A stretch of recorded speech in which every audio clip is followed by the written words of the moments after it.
The topic for now I'm going to discuss is ways or methods to increase price elasticity of supply and effectiveness of these methods, ways, or policies. There are multiple policies to increase price elasticity of supply of a certain business. These methods and ways are not always effective. However, let's see how these methods can be used. The first method is increase capacity in production plant.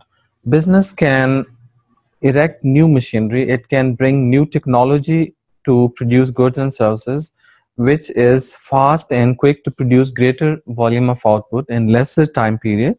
So business can bring such technology which can be used to produce greater output and increase supply in response to high prices. Whenever there is high price, business having quick and fast technology and efficient technology can produce quickly and can supply in the market. So increase in capacity in production plant will lead to increase in price elasticity of supply, because business would be more flexible to increase supply as per the increase in price of the product. The second factor that business can use is it can keep greater volume of stocks. It can produce in large quantities and it can keep goods in stores and in warehouses so that it can respond to the rise in price very quickly. Whenever business has sufficient amount of goods already produced and kept in stocks, can easily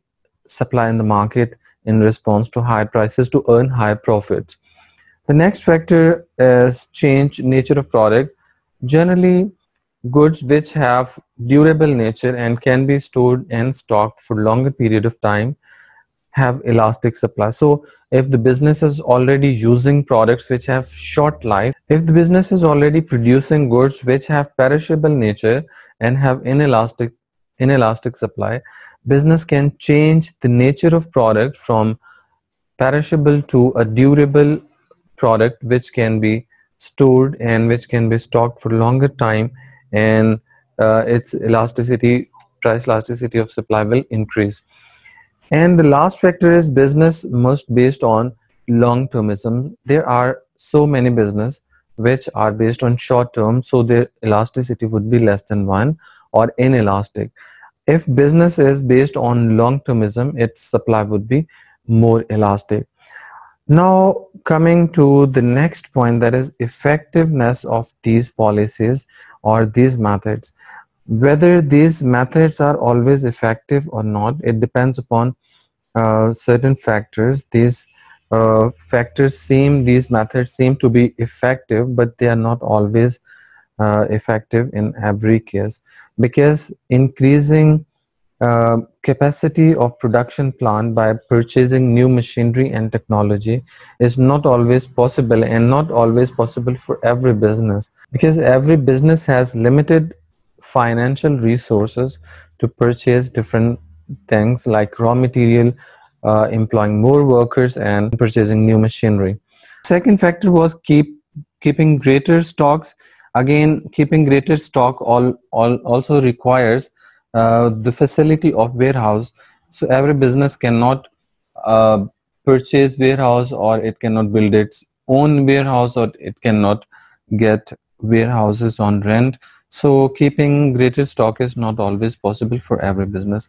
This next factor is changing nature of product.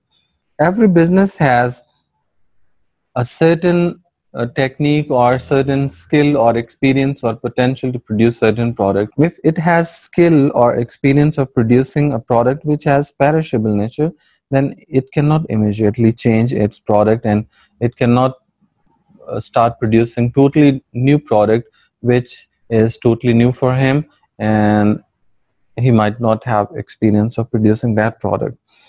Business based on long termism. Again, there are a lot of business in the market which are based on short term, like the fruit seller, the fish seller. They are the small vendors, and they cannot go into producing the goods which are based on long termism. They are doing seasonal business, and they keep changing it with the passage of time. Because of lack of capital, they cannot undergo any enterprise which has high potential risk and which requires huge amount of capital to invest. So these policies are no doubt very important policies to increase price elasticity of supply. However, these policies are not always effective to increase PES.